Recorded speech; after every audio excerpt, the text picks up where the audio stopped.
Kwa majina naitwa Hilda Humphrey Kesi, ni mkurugenzi wa shirika la Mobility Care Initiative.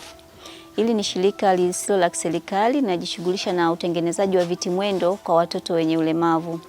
Mobility Care inatengeneza baskeli kwa watoto wenye ulemavu, hasa wale wenye CP au cerebral palsy, wenye changamoto ya utindio wa ubongo, ambao hawawezi kukaa, hawawezi kufanya chochote zaidi tu wanawekwa ndani, wanalazwa basi, na ni wazazi wakitaka kutoka nao lazima wawabebe, wapeleke sehemu husika. Kwa hiyo Mobility Care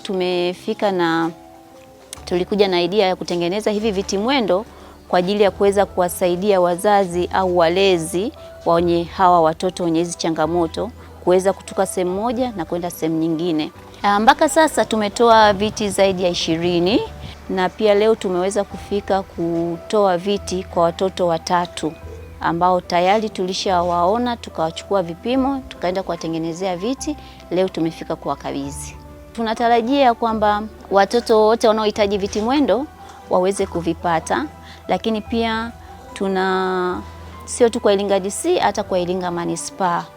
Na kikubwa zaidi naweza kusema kwamba hatutaki kuwa tunatengeneza sana viti mwendo kwa ajili ya watoto, lakini pia tunapenda jamii ipate elimu zaidi jinsi gani ya kuzuia hii changamoto zinazowapata watoto, jinsi gani ya kuzuia watoto wazaliwe pasipokuwa na ulemavu.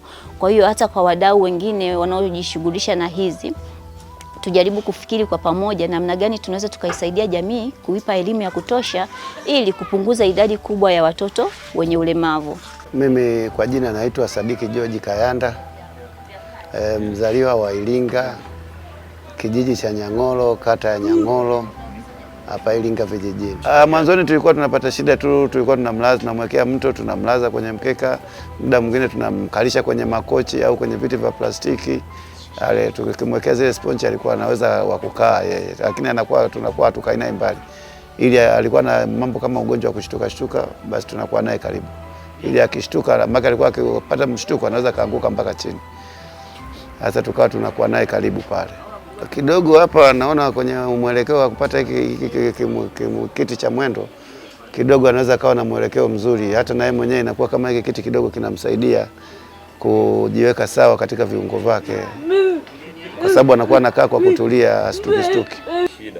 Kwa kweli mimi nalishukuru hili shirika kwa uwezo wa kujitolea na kutusaidia viti vya namna hivi, vinakuwa kidogo kama vinasaidia mazoezi kwa mtoto mlemavu kama huyu. Nilikuwa nikiomba kwa uwezo wa Mwenyezi Mungu hao watu waongezee nguvu ili waweze kusaidia na watu wengine wenye changamoto kama za huyu mwanangu Laurent.